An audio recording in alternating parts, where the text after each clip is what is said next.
So, Sharon, I am so excited because you are an expert at what you do. Hands down, you are the best in the country.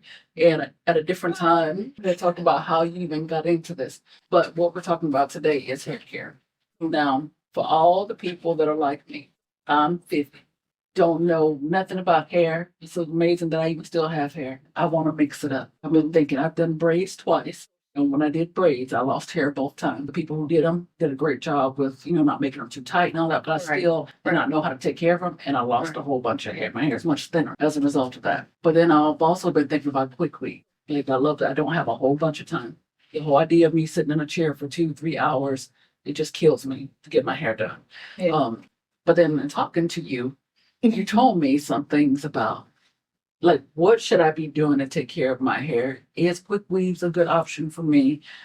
Wigs, what should I be doing at this point at 50 years old where it's real easy to lose more of my hair, right? Just because of hormones and age Right. and don't that I'm taking care of. Medications and all that. Yeah. Yes. So you're the queen of this. You know what causes hair loss.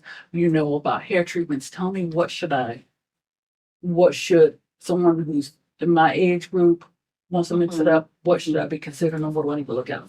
First of all, I love the natural revolution that's going on now. Taking care of your own natural hair, which is a great, great thing. But for people like yourself that are looking for a change, just looking to do something different, some people have to do relaxers or colors or different things like that. But my first and foremost thing that I would like to say to you is to consult a professional.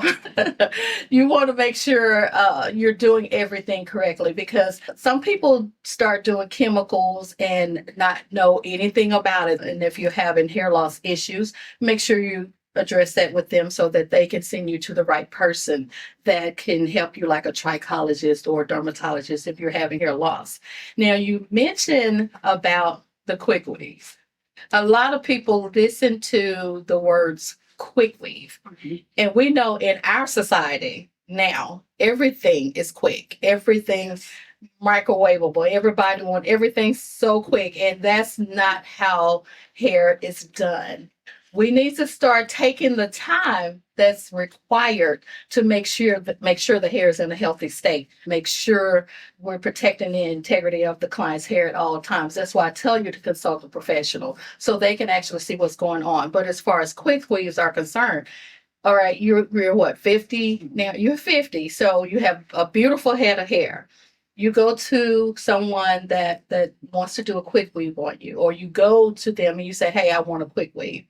That is not, if you came to me and you say, hey, I want something different, Sharon, I want to go to the quick weave. So first thing I'll tell you is no, you don't need to. You have a healthy head of hair.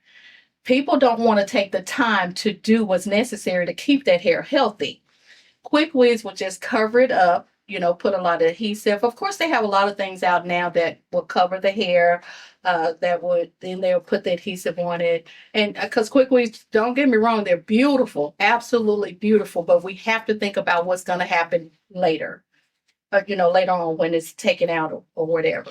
But with that, they have a lot of things now that you can put over the hair that will cover it and to keep it from coming out or whatever. But you have to realize you do that, put them on the dryer, get a hard shell, and then you put the adhesive on there and glue all of the hair on there. Then you cut it and it's beautiful, absolutely gorgeous. But then you have to realize hair has to have oxygen in order to be healthy.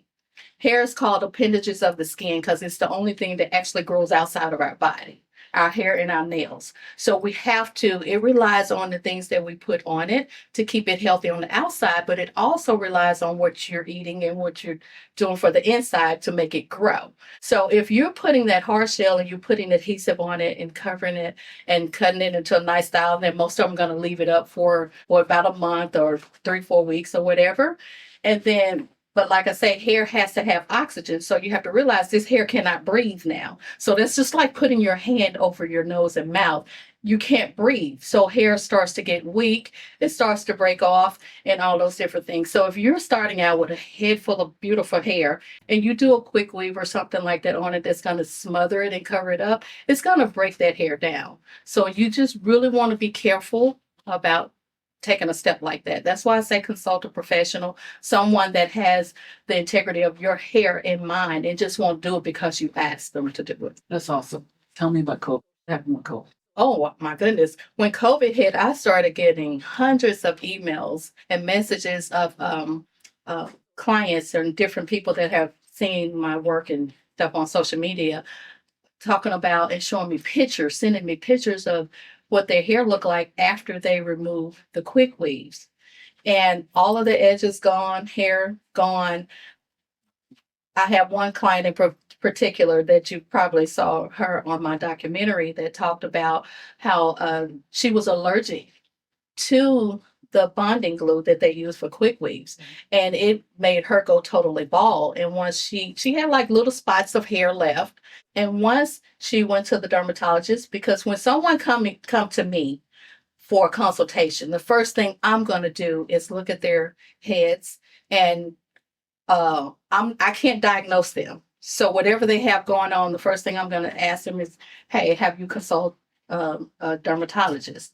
And if they haven't, then I make sure they do that first because we need to know what's going on. All right. So once they consult the dermatologist, then the dermatologist can either prescribe treatments or injections or different things like that.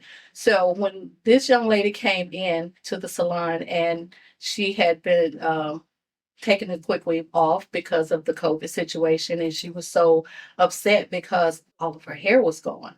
So, and that really broke my heart because there was really nothing I could do because she had gone to the dermatologist and they told her it was permanent. So by the time they go to the dermatologist and they let them know that it's permanent, then they come back and tell me, then we can diagnose a technique that will actually fit that situation. So that's what we did. So I had a lot of people to call me with that. Well, with the number of people that are wearing extensions and quick weaves, and I can imagine there's a whole bunch of people dealing with this.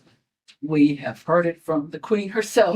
If you do not want to end up in her chair, Yeah. and take care of your hair. Thank you for giving me the advice, because that tells me that as much as I may want to do my Beyonce thing, not have. Yeah, you better get you a wig and throw you a wig on there, girl, and just be done with it because you definitely do not want to go with a route like that because it'll just damage all the beautiful hair that you have. That's good to know. Thank you. Good. Thank you.